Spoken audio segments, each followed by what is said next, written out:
तो मैंने जो बातें आपको बताई वो आप याद रखिएगा। फिर से मैं रिपीट कर रहा हूं कि जब भी आप पीएनसी के प्रॉब्लम सॉल्व करते हैं, जो भी कंडीशंस दी गई है क्वेश्चन में, वो आप हमेशा सेटिस्फाई करवाइए, पहली बात।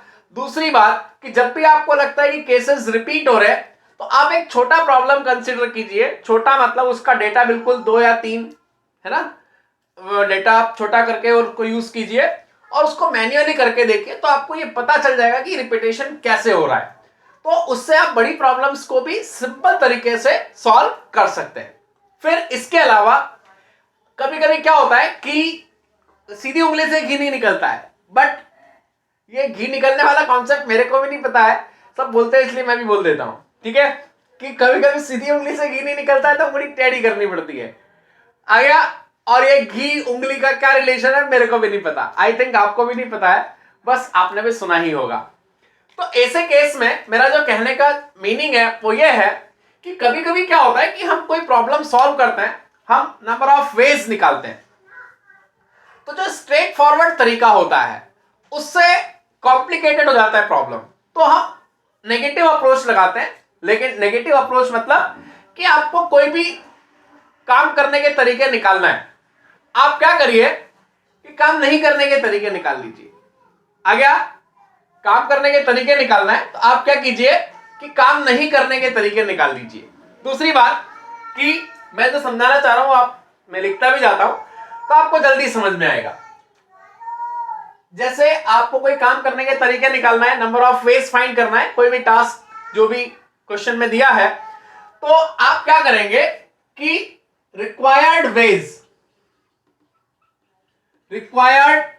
वेज इक्वल्स टू, हम क्या बोल सकते हैं,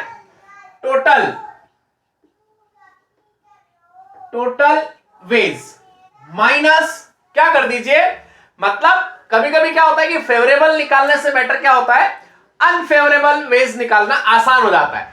और टोटल वेज आप निकाल सकते हैं, जो भी प्रॉब्लम में टोटल पॉसिबल वेज है वो आप कैलकुलेट कर सकते हैं। उसमें से जो आपको रिक्वायर्ड है, अगर रिक्वायर्ड फाइंड करना है तो रिक्वायर्ड के लिए कभी हम नेगेटिव अप्रोच भी यूज करते हैं।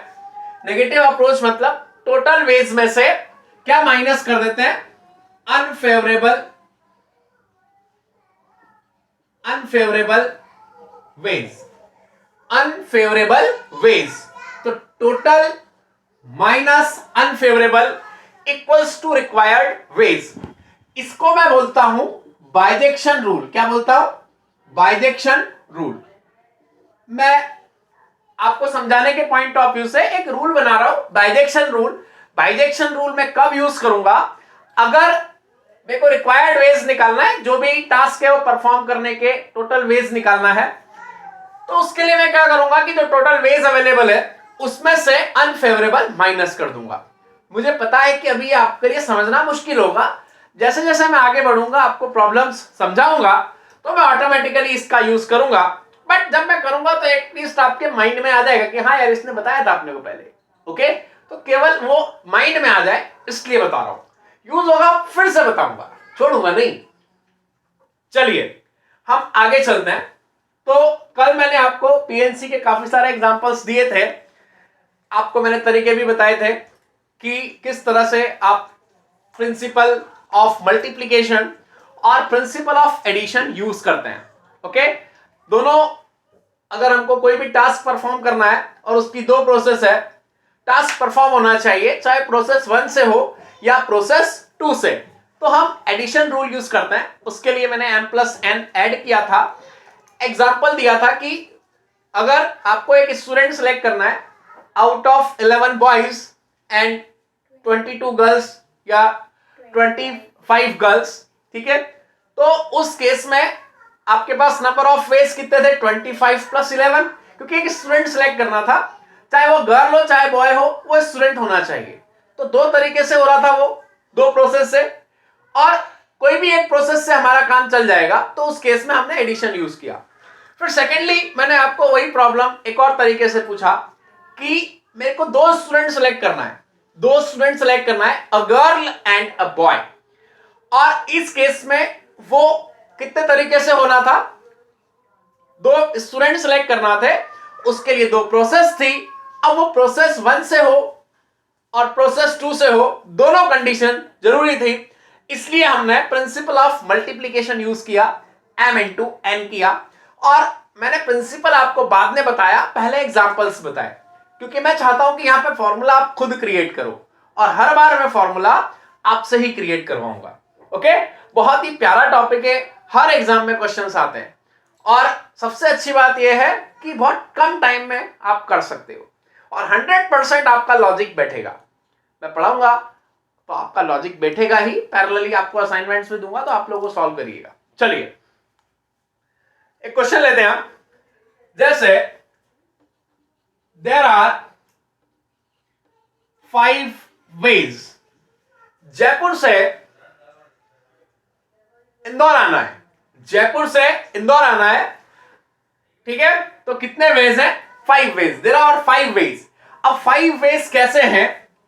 2 by air plus 1 by road plus 2 by rail. आ गया 5 ways, 2 by air, 1 by road and 2 by rail. 5 ways है फ्रॉम जयपुर टू इंदौर। जयपुर से इंदौर के 5 वेज है और 5 वेज कैसे है? 2 by air, 1 by road and 2 by train by rail. And there are 6 ways from Indore to Vadodara.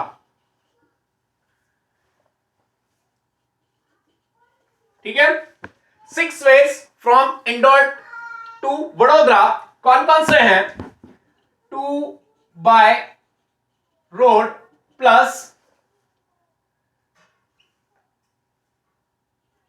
3 by road plus 1 by rail.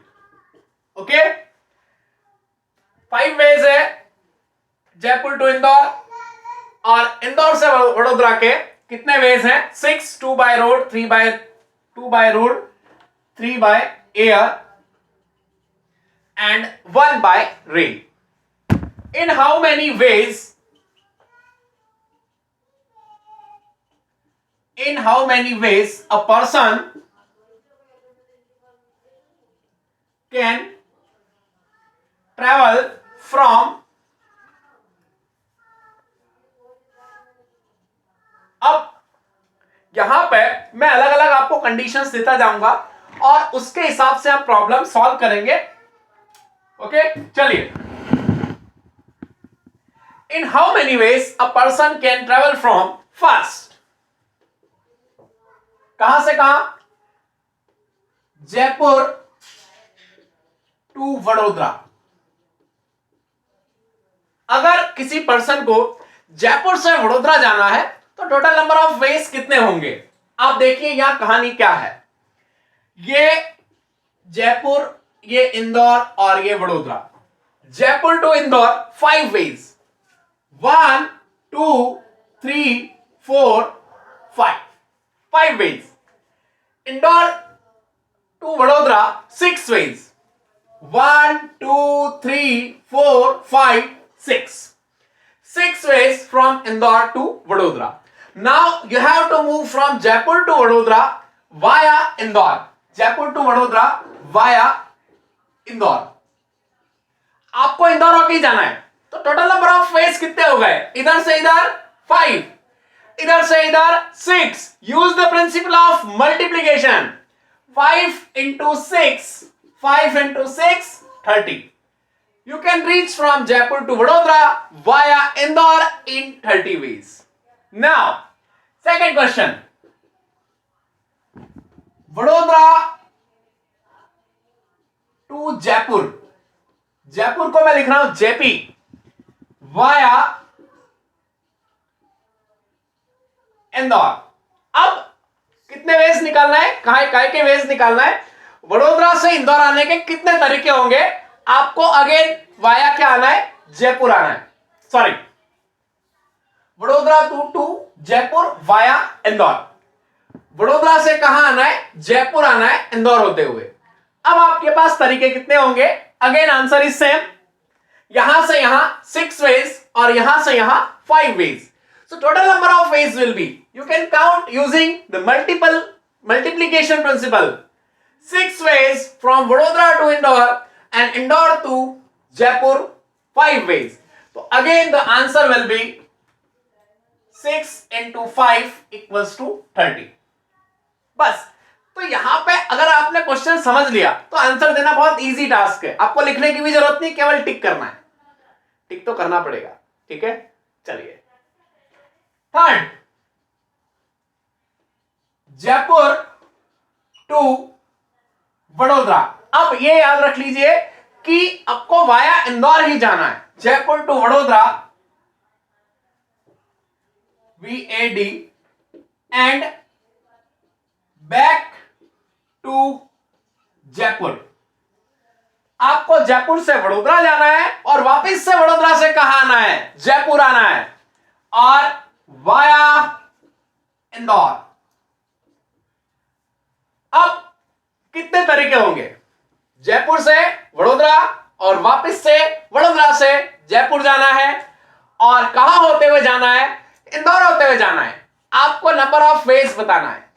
देखिए, मेरे ख्याल से आप लोगों ने कर लिया होगा, क्योंकि जयपुर से वडोदरा जाने के 30 तरीके। अब आप ऐसे देखो, 30 ways from Jaipur to Vadodara and from Vadodara to Jaipur again how many ways? Jaipur to Vadodara, Jaipur to Vadodara how many ways? 30. Vadodara to Jaipur 30. आपको वडोदरा जाना भी है, बीच में इंदौर होते हुए जाना है, पोहे जलेबी खा के जाना है, ठीक है। चलिए, तो वडोदरा से वापस कहां आना है? जयपुर। 30 जाने के, 30 आने के, टोटल कितने हो गए? टोटल तरीके हो गए 30 इंटू 30 900। How many veg? 900। आप इसको मल्टीप्लीकेशन प्रिंसिपल से रिलेट कर सकते हैं। कैसे? कि आपको जयपुर से वडोदरा जाना है, ठीक है, और वडोदरा से वापस कहां आना है? जयपुर। तो आपको ट्रैवलिंग करनी है। ये एक इवेंट हो गया, ट्रैवलिंग करनी है। अब इस इवेंट को 2 तरीके से परफॉर्म कर सकते हो, एक तो जयपुर से वडोदरा जाके और एक वडोदरा से जयपुर जाके। 2 प्रोसेस से आप इसको परफॉर्म कर सकते हो। पहली प्रोसेस से परफॉर्म करने के 30 वेज, दूसरी प्रोसेस से परफॉर्म करने के 30 वेज। और आपको दोनों प्रोसेस से परफॉर्म करना है, क्योंकि आपको क्या करना है? जयपुर से वडोदरा जाना है और वडोदरा से वापस कहां जाना है? जयपुर। तो ये इवेंट दोनों प्रोसेस से परफॉर्म होगा, एक साथ होगा, इसलिए 30 इंटू 30 900। इस तरह से आप इसको ध्यान रखिएगा। आप मल्टीप्लीकेशन से रिलेट भी कर सकते हैं और अंदर ही अंदर फील करते हुए भी सॉल्व कर सकते हैं। चलिए आगे चलते हैं और प्रॉब्लम्स देखते हैं, ठीक है। मैं जिस तरह से मैंने ये रिलेट किया है, आप फर्स्ट और सेकंड क्वेश्चन को भी रिलेट कर सकते हैं। तो चलिए हम आगे चलते हैं। फोर्थ, जयपुर से Vadodara, Jaipur to Vadodara and back to Jaipur. मतलब उसको जयपुर से कहां जाना है? वडोदरा जाना है, और वापस कहां आना है? जयपुर आना है। And back to Jaipur via different route. और जयपुर से कहां जाना है? वडोदरा, और वडोदरा से वापस कहां आना है? And back to Jaipur via different route. अब इस बार क्या करना है कि जब वो जयपुर से कहां जाएगा? वडोदरा, ठीक है, गया। अब जब वो वडोदरा से जयपुर आएगा, तो जिस रूट को उसने जाने में फॉलो किया है, आने में वो रूट फॉलो नहीं करना है, और अगर ऐसा है तो इस कंडीशन में कितने तरीके होंगे आपको यह बताना है। चलिए अब आप सोचिए पहले कि सिंपली उसको जयपुर से वडोदरा तो जाना ही है, तो जयपुर से वडोदरा जाने के कितने वेज हो गए 30।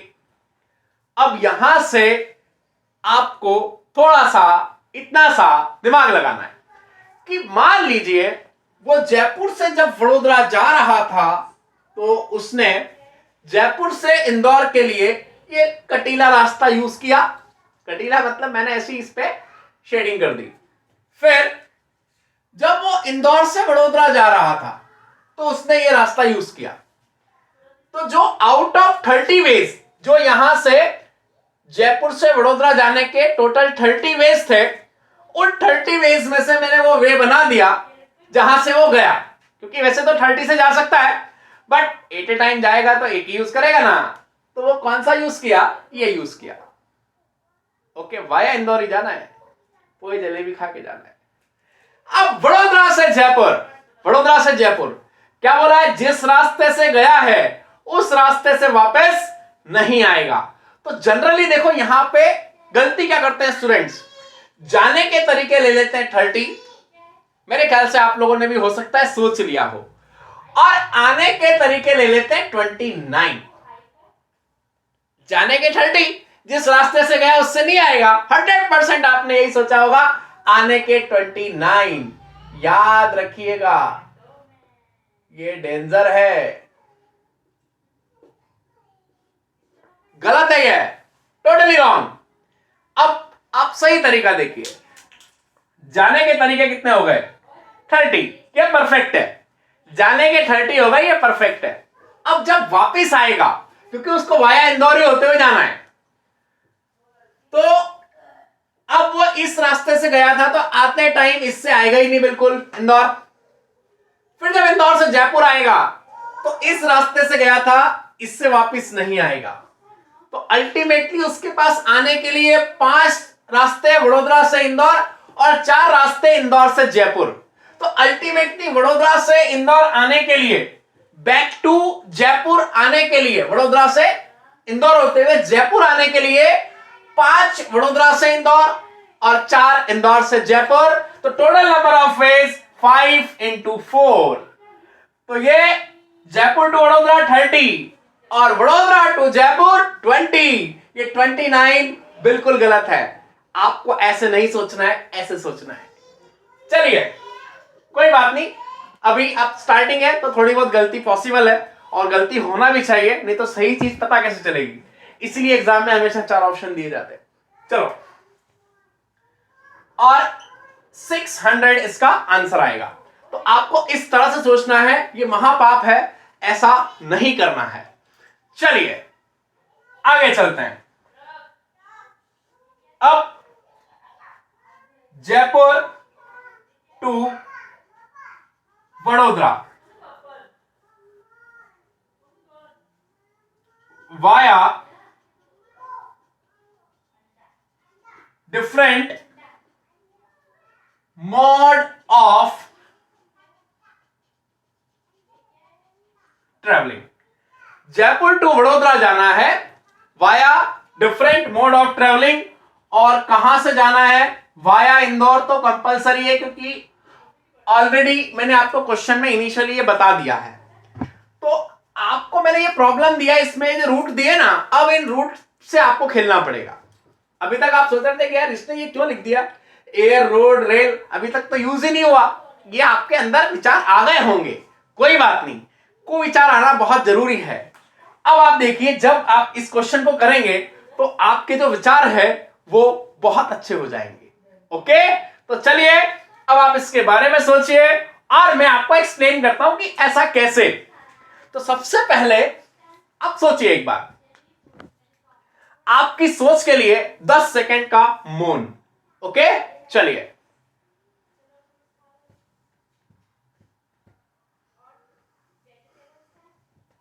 यस, 10 सेकंड हो सकता है नहीं हुए हो, लेकिन मैं वापस आ गया। देखिए क्या होता है, कि अगर डिफरेंट मोड ऑफ ट्रैवलिंग है तो सबसे पहले तो इसका मतलब समझिए कि है क्या। डिफरेंट मोड ऑफ ट्रैवलिंग का मतलब यह है कि अगर वो वडोदरा से, जयपुर से कहां गया, इंदौर, और जयपुर से इंदौर जाने के कितने तरीके, 5 वेज। वापस से जयपुर से इंदौर के 5 वेज और इंदौर से वडोदरा के 6 वेज। चलिए, तो वो जयपुर से इंदौर गया। अब डिफरेंट मोड ऑफ ट्रैवलिंग का मतलब यह है कि जयपुर से इंदौर अगर वो किससे गया, बाय एयर। कहां से गया, बाय एयर गया, बाय प्लेन गया। अब डिफरेंट मोड ऑफ ट्रैवलिंग का मतलब है कि अब जब वो इंदौर से वडोदरा जाएगा तो अब वो बाय एयर नहीं जाएगा, क्योंकि यहां पे वो बाय एयर चला गया। कहां पे, जयपुर से इंदौर। तो अब वो जब इंदौर से वडोदरा जाएगा तो उसको डिफरेंट मोड लेना पड़ेगा ट्रैवलिंग का। तो डिफरेंट मोड किस तरह से कि यहां उसने एरोप्लेन बाय एयर वो गया था, अब वो इंदौर से वडोदरा बाय एयर नहीं जा सकता। तो अगर मैं बाय एयर जाता हूं तो जयपुर से इंदौर जाने के 2 ways from Jaipur to Indore by plane, by air. Now from Indore to Vadodara how many ways are there? Except by air you have 3 ways. So the person can travel from Indore to Vadodara in 3 ways, 2 by road and 1 by rail. So this is the meaning of different mode of traveling. Okay, ये मतलब है कि वो अलग mode का use करेगा travelling के लिए। तो देखिए, मैं यहां से मानता हूं कि वो क्या गया, बाय एयर गया। तो बाय एयर के कितने तरीके, 2, जयपुर से इंदौर। अब इंदौर से वडोदरा बाय एयर नहीं जाएगा क्योंकि डिफरेंट मोड यूज करना है, तो 2 by road and 1 by rail. So there are 3 ways. Plus मान लीजिए कि वो बाय रोड गया जयपुर से इंदौर। कैसे गया, बाय रोड। तो जयपुर से इंदौर बाय रोड एक तरीका, जयपुर से इंदौर बाय रोड एक तरीका। अब यहां पे वो बाय रोड नहीं जा सकता, तो कितने तरीके हो गए, 4 वेज, इंदौर टू वडोदरा, तो इंटू 4। प्लस मान लीजिए कि जयपुर से इंदौर वो कैसे गया, बाय ट्रेन। कितने तरीके, 2 तरीके, ये 2 तरीके। ओके, अब उसको अगर इंदौर से वडोदरा जाना है तो वो बाय ट्रेन नहीं जाएगा, मतलब ये रास्ता उसके काम का नहीं है। कितने हो गए, 2 + 3 5, ये हो गया। तो 6 + 4 10 और 10, 6 4 10 और 10 20, तो 20 वेज। आपको मैंने एक बात सिखाई थी अभी अभी जब लेक्चर स्टार्ट किया था कि आपको एक बात याद रखनी है कि मल्टीप्लिकेशन प्रिंसिपल, एडिशन प्रिंसिपल अपनी जगह है। आप जब भी प्रॉब्लम सॉल्व करते हैं तो जो कंडीशंस है वो सेटिस्फाई होना जरूरी है।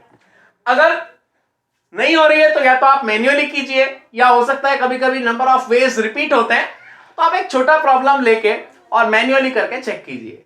जैसे यहां पे स्ट्रेट फॉरवर्ड में m × n नहीं लग रहा था, m × n के साथ साथ एडिशन प्रिंसिपल पे आ गया।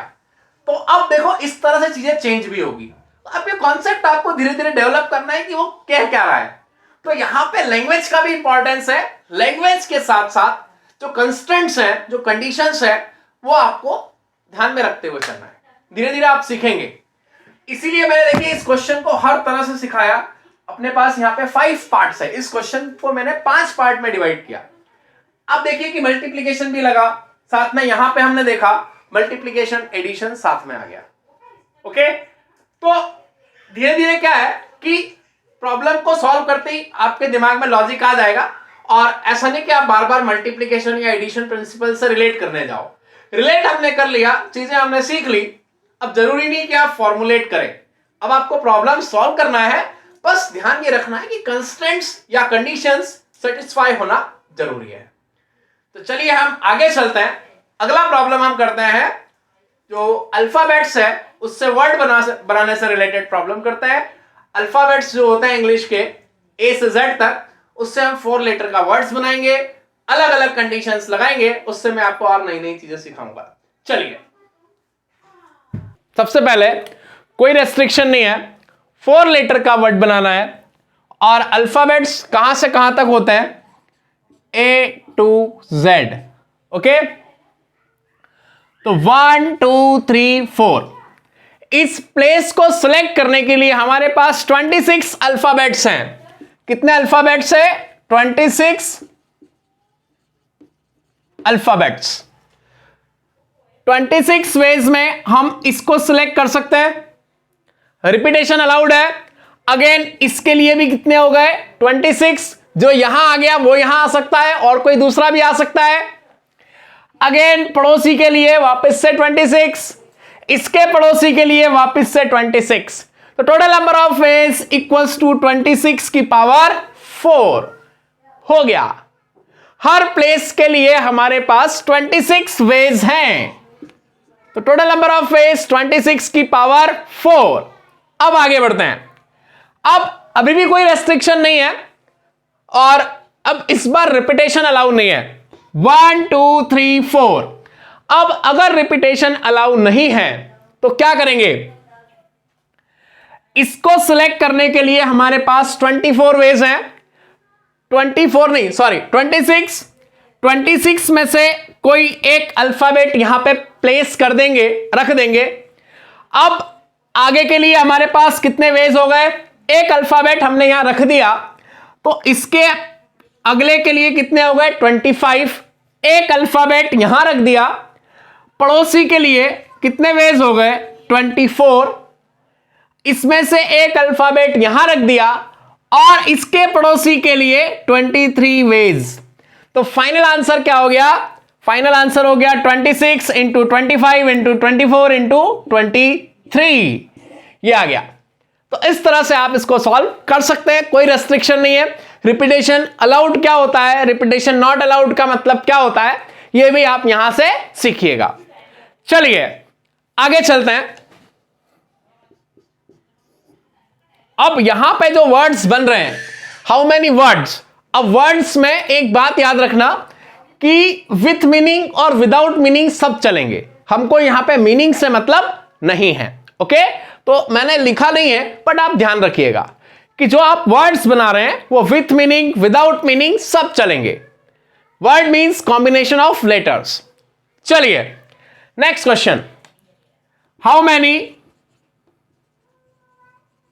Of these words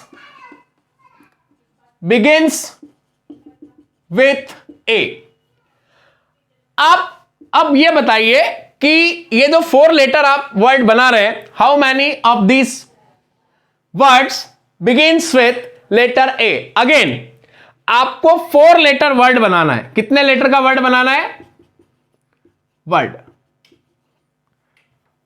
out of all 4 letter words. कितने वर्ड्स ऐसे होंगे जो किससे शुरू हों, ए से शुरू हों। तो देखिए इसके लिए हम क्या करेंगे, फर्स्ट प्लेस पे ए को परमानेंटली बिठा देंगे। फिर दूसरी चीज है कि आपके दिमाग में यह आता है कि रिपीटेशन का क्या करना है, तो repetition is allowed, repetition allowed है। अब यहां पे मैंने लिख दिया रिपीटेशन अलाउड है। तो कितने वर्ड्स ऐसे होंगे जो ए से शुरू हो, तो मैं स्टार्टिंग में किसको बिठा देता हूं, ए को बिठा देता हूं, बैठ गया ए। ओके, अब ए को यहां बिठा दिया, फिक्स कर दिया। अब जो भी वर्ड्स होंगे वो ए से शुरू होंगे। इसके लिए यहां पे मैं 26 में से कुछ भी रख सकता हूं, कोई रेस्ट्रिक्शन नहीं है। यहां पे अगेन मैं 26 में से कुछ भी रख सकता हूं, यहां पे अगेन मैं 26 में से कुछ भी रख सकता हूं। तो टोटल वेज हो गए 26 की पावर 3। तो कितने वर्ड्स ए से बिगिन होंगे, 26 की पावर 3। ओके, चलिए और आगे चलते हैं और कंडीशंस लगाते हैं। 4th part, how many words ends with B out of all 4 letter words. ये जो 4 लेटर वर्ड्स आपने बनाए हैं, इसमें ऐसे कितने वर्ड्स हैं जो बी पे एंड होते हैं, जिसमें आखिरी में क्या आता है, बी आता है। तो ऐसे वर्ड्स आपको ढूंढने हैं। अगेन वेरी सिंपल, हम क्या करेंगे, लास्ट में बी को बिठा देंगे, लास्ट में बी को फिक्स कर दिया। अब बाकी प्लेसेस को हम सिलेक्ट कर लेते हैं। तो इसके लिए कितने हो गए, 26 वेज। इसके लिए अगेन कितने हो गए, 26 वेज। इसके लिए अगेन कितने हो गए, 26 वेज। तो जहां उसने बोला है वो कंडीशन लगाओ और आगे बढ़ो। ठीक है, तो इस तरह से टोटल नंबर ऑफ वेज कितने हो गए, 26 की पावर 3। दोनों का आंसर सेम आया, क्योंकि आप अगर सोच के देखो तो दोनों का मतलब सेम ही है। एक जगह ए से शुरू होने वाले और दूसरी जगह बी से एंड होने वाले। चलिए हम और आगे चलते हैं, इसका अगला पार्ट देखते हैं। ओके, चलिए आपको अब यह बताना है कि ऐसे कितने वर्ड्स हैं, how many words begins with A and ends with B out of all 4 letter words. ये जो सारे 4 लेटर वर्ड्स आपने बनाए हैं, इसमें से ऐसे कितने वर्ड्स हैं जो ए से शुरू होते हैं। और देखो, ए से शुरू होने के साथ साथ ये मैंने एंड लिखा है, एंड एंड्स विथ बी। ए से शुरू होना है और बी पे खत्म होना है। ए से शुरू, बी पे खत्म, कितने वर्ड्स होंगे सोचिए। तो इस बार हम क्या करेंगे, 1 2 3 4, यहां ए को बिठाएंगे, यहां बी को बिठाएंगे। तो यहां ए बैठा, यहां बी बैठा, फिक्स कर दिया, क्योंकि ए से शुरू, बी पे खत्म, और ए को यहां, बी को यहां। अब इसके लिए कितने वेज हो गए, 26। अगेन आप ये मान के चलिएगा, रिपीटेशन इज अलाउड, रिपीटेशन अभी भी अलाउड है। इसके लिए 26 वेज, तो टोटल कितने हो गए, टोटल हो गए 26 की पावर 2। इसको मैं चाहूं तो सॉल्व भी कर सकता हूं, इतने प्रोडक्ट को आप कर सकते हो, 676। तो इस तरह से इस क्वेश्चन का आंसर आप निकाल सकते हो। अब हम आगे चलते हैं, एक और इंटरेस्टिंग क्वेश्चन देखते हैं। अभी तक तो हम वो बेसिक क्वेश्चंस देख रहे थे, अब थोड़ा सा चेंज करते हैं। चलिए next question, how many words either begins with A or ends with B। यहां पे ऐसे कितने वर्ड्स हैं। अब वर्डिंग पे ध्यान देना, यहां पे क्वेश्चन की लैंग्वेज, क्या क्या कंडीशन सामने वाला पूछ रहा है, सारी सेटिस्फाई होना जरूरी है, उस पे आप ध्यान दीजिएगा। How many words either begins with A और ends with B। ऐसे कितने वर्ड्स हैं जो या तो A से शुरू हो या B पे खत्म हो, कितने वर्ड्स होंगे। तो अब आपको इसके लिए सोचना है, पहले आप सोचिए इसका मतलब क्या है, फिर हम आगे बढ़ते हैं। चलिए सबसे पहले आप इसका मीनिंग समझना क्या है। 1 2 3 4, देखिए आइदर और का मतलब क्या होता है कि या तो ए से स्टार्ट हो, आ गया, ए से स्टार्ट हो, ओके, या फिर बी पे खत्म हो। तो हमको ए से स्टार्ट होने वाले भी चलेंगे, ए से स्टार्ट होने वाले भी चलेंगे। फिर दूसरी बात बोला है उसने, या बी पे खत्म हो, हमको बी से एंड होने वाले भी चलेंगे, ए से स्टार्ट होने वाले भी चलेंगे, बी से एंड होने वाले भी चलेंगे, और साथ ही साथ कौन से चलेंगे, जो ए से शुरू और बी पे खत्म हो वो भी चलेंगे, तीनों चलेंगे आइदर और एंड में यही अंतर होता है। एंड का मतलब ए से शुरू होना ही चाहिए और बी पे खत्म होना ही चाहिए। आइदर स्टार्ट्स विथ ए और एंड्स विथ बी, ए से शुरू होंगे चलेगा, बी पे खत्म होंगे चलेगा, ए से शुरू और बी पे खत्म होंगे ये भी चलेगा। बस आपको ये तीनों काउंट करना है। आपने काउंट कर लिया, आपका काम हो गया। तो चलिए हम पहले इसको इस तरह से सोचते हैं कि ए से शुरू होने वाले आ गया। ए से शुरू होने वाले आपके दिमाग में आ रहा होगा कि यार 26 की पावर 3 है, ठीक है, मान लिया। अब बी पे खत्म होने वाले, फिर आपके दिमाग में आ रहा होगा कि यार ये भी 26 की पावर 3 है, ठीक है, मेरे भी दिमाग में यही आ रहा है, मैंने भी आपकी बात मान ली। फिर आपके दिमाग में यह आ रहा होगा कि यार अब आगे ए और बी से शुरू होने वाले 26 की पावर 2 है, और आपके दिमाग में आ रहा होगा कि इसको भी ऐड कर दें। लेकिन जो आप सोच रहे हो वो बहुत बड़ा पाप है बेटा, और आपको पता है ऐसे पापों की सजा क्या मिलती है। अब आपका जो पाप है वो मैं कम करता हूं। देखिए यहां पे अगर आप प्लस कर देंगे तो बहुत बड़ा अनर्थ हो जाएगा। आपको मैं अनर्थ होने से बचाता हूं। तो देखिए हम क्या करेंगे, पहले तो आप थोड़ा सा फीलिंग लाओ, फील करो कि यहां हो क्या रहा है। आप जब ए से शुरू होने वाले निकाल रहे हो तो इसमें वो वर्ड्स भी काउंट हो रहे हैं जिसमें यहां बी आ रहा है। आप सोचो कि मैंने ए से शुरू होने वाले निकालने को बोला है, बी आए ना आए उससे मुझे कोई दिक्कत नहीं है। तो यहां पे तो बी आएगा भी और ना भी आएगा, सब कुछ आएगा। फिर दूसरी बात, आप यहां पे बी पे एंड होने वाले निकाल रहे हो, इसमें वो भी आएंगे जिसमें स्टार्टिंग में ए आएगा, क्योंकि हमने यहां कंडीशन लगाई है, यहां नहीं लगाई है। यहां तो सब कुछ आएगा, ए से शुरू होने वाले भी आएंगे और नहीं होने वाले भी आएंगे। अब आप सोचो कि यहां पे और यहां पे केसेस रिपीट हो रहे हैं। आपको मैंने बोला था try to satisfy constraints, condition को सेटिस्फाई कीजिए। अगर केसेस रिपीट होते हैं मैन्युअली हटाइए, इसीलिए क्वेश्चन करवा रहा हूं। जो मैंने रूल बताया था वो रूल को मैं फील करवा रहा हूं। देखिए आप सोचिए कि 26 की पावर 3 में आप सोचिए कि यहां वो वर्ड्स भी आ गए जिसमें यहां बी आ रहा था, प्लस वो भी आ गए जिसमें बी नहीं आ रहा था। सोचो यहां पे क्या हुआ, वो भी आ गए जिसमें आखिरी में बी और शुरू में ए, और वो भी आ गए जिसमें ए नहीं, सब कुछ आ गए। तो कहने का मतलब इन दोनों केस में ए और बी से शुरू होने वाले ऑलरेडी कितनी बार आ गए? अरे 2 बार आ चुके हैं, ऑलरेडी 2 बार आ चुके हैं। आपको इसको माइनस करना पड़ेगा, जो चीज रिपीट होगी उसको हटाना पड़ेगा।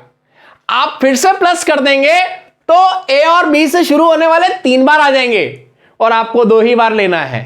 इसीलिए मैंने बोला था आपको कंस्ट्रेंट सेटिस्फाई करना है, कंडीशंस सेटिस्फाई करा के देखनी है।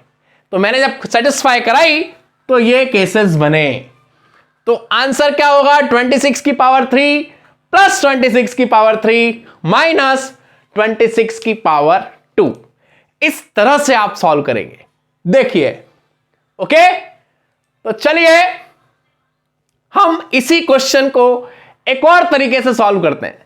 आपको एक तरीका और बताता हूं, आइए।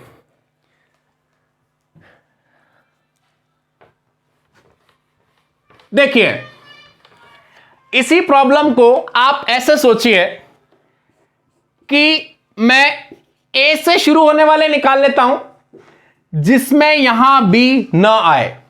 आ गया। अब जो आप सोच रहे थे पहले वो मैं यहां पे आपकी फीलिंग को समझ के और एक तरीका और सिखाता हूं। ये सेकंड मेथड, मैं इसको कम से कम 3-4 तरीके से कर सकता हूं। ए से शुरू होने वाले निकालता हूं जिसमें यहां बी ना आए, प्लस बी से एंड होने वाले निकालता हूं जिसमें यहां पे ए ना आए, बी से एंड होने वाले निकालता हूं जिसमें यहां पे ए ना आए, प्लस अब आपकी बात जो आप सोच रहे थे पहले वो मैंने फील कर लिया था, वो तरीका मैं यूज कर रहा हूं। और वो तरीका जो आप सोच रहे थे, उसमें जो आप गलती कर रहे थे, वो गलती मैं सुधार रहा हूं। ए से शुरू, बी पे खत्म, फिक्स, ये आपने सोचा था और उसमें जो आपने गलती की थी वो मैंने सुधार दी। आप ऐसे भी कर सकते हैं, ए से शुरू, आखिरी में बी नहीं आए, बी पे खत्म, शुरू में ए नहीं आए, क्योंकि हम अलग से ए और बी से शुरू होने वाले ले रहे हैं, और में तीनों चलेंगे। तो अब आप देखिए कितने हो गए, इसके कितने तरीके हो गए, 26, 26, रिपीटेशन अलाउड है, 26, और यहां बी नहीं आए तो बी को छोड़ के कुछ भी आ सकता है, तो इंटू 25। अब आप देखिए कि इसमें भी वही होगा, 26, इसके भी 26, बी नहीं आए 25, तो मैं इसी में क्या करता हूं, 2 का मल्टीप्लाई कर देता हूं, क्योंकि सेम तरीके सेम आएंगे, तो इसमें मैंने 2 का मल्टीप्लाई कर दिया, प्लस। अब आप देखिए ए से शुरू और बी पे खत्म, तो इसके लिए क्या आएगा, प्लस 26 इंटू 26,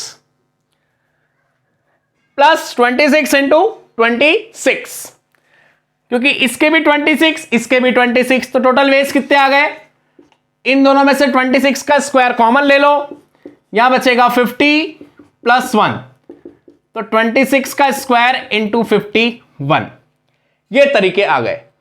इस तरह से आप सॉल्व कर सकते हैं, ये सेकंड मेथड। एक और हो जाए, एक मेथड और बताता हूं। देखिए आपको अभी अभी मैंने बाइजेक्शन रूल बताया था, अब मैं आपको बाइजेक्शन रूल से ये प्रॉब्लम करके बताता हूं। देखिए बाइजेक्शन रूल से कैसे करेंगे, बाइजेक्शन क्या बोलता है कि total minus unfavourable, third way, bijection rule, तो क्या आएगा, रिक्वायर्ड वेज, क्या होता है,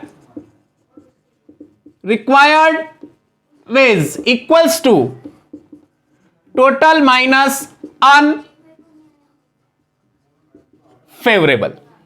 तो टोटल वेज कितने हो गए, टोटल वेज मतलब कोई रेस्ट्रिक्शन नहीं, कोई रेस्ट्रिक्शन नहीं, कितने हो गए, 26 की पावर 4, कोई रेस्ट्रिक्शन नहीं। आप सोचिए 1 2 3 4, 26 26 26 26। अनफेवरेबल क्या बोला इसने कि ए से शुरू बी पे खत्म, तो मैंने टोटल तरीके निकाल लिए। टोटल तरीके मतलब आप समझो, बोले तो कहीं भी कुछ भी आ जाए, कोई रेस्ट्रिक्शन नहीं है। इसमें से वो तरीके माइनस कर देता हूं जिसमें यहां ए नहीं आए और यहां बी नहीं आए। आप इसको बहुत ध्यान से समझना, इसमें से वो माइनस कर देता हूं जो ना तो ए से शुरू हो ना बी पे खत्म हो, बाइजेक्शन लगा रहा हूं, अनफेवरेबल निकाल रहा हूं, टोटल में से अनफेवरेबल हटा रहा हूं। ए से ना शुरू हो ना बी पे खत्म हो, टोटल में से ये हटा दो, आपके रिक्वायर्ड वेज आ गए। सोचो ए से ना शुरू हो ना बी पे खत्म हो, वो केसेस हटा दो टोटल में से। तो जो बचे हुए केसेस होंगे वो या तो ए पे शुरू बी पे खत्म। तो 26 की पावर 4, ए नहीं आए 25 वेज, कुछ भी आ जाए 26, कुछ भी आ जाए 26, बी नहीं आए, अरे बी नहीं आए तो 25। आप सोचो हो गया, 26 का स्क्वायर कॉमन लिया, 26 का स्क्वायर माइनस 25 का स्क्वायर, ए स्क्वायर माइनस बी स्क्वायर, ए प्लस बी, ए माइनस बी। आप देखो अगेन आ गया 26 का स्क्वायर इंटू 51, सबका आंसर यही आ रहा है, आप सोच के देख लो। तो ये 3 तरीके मैंने बताए, इनसे आप इस प्रॉब्लम को सॉल्व कर सकते हो। तो पीएलसी मतलब क्या है, जस्ट फीलिंग, प्रॉब्लम को देखो, फील करो, सॉल्व करो, जो मेथड चाहे। अब कुछ तो चीजें मैंने यहां बनाई है आपको सिखाने के लिए, बाकी धीरे धीरे आप भी सीखते जाओगे। तो अब मैं आगे चलता हूं कल, तब तक के लिए बाय बाय, टाटा।